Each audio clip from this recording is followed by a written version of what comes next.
Isuma nokubongela bonke abantu lapha ababhekezayo ngale nkonzo abazoyithola namhlanje isibathela yonke iminyaka esisiphalethela kanye ngonyaka minyaka yonke. Amen.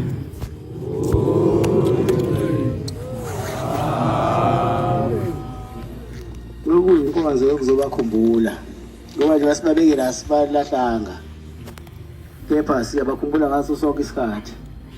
Sizobanxusa-ke ukuthi nabo-ke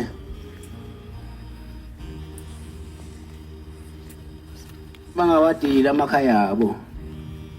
Njengasizela sizothi vukani niphenduke nibheke amakhaya yenu nike ingane zenu iy'nhlanhla. Amen. Amen. Ngizobanxusela-ke ukubhombela ukubani abakhumbule abangezanga kahle bese la emhlabeni abageze ngensipho yakhe engcwele.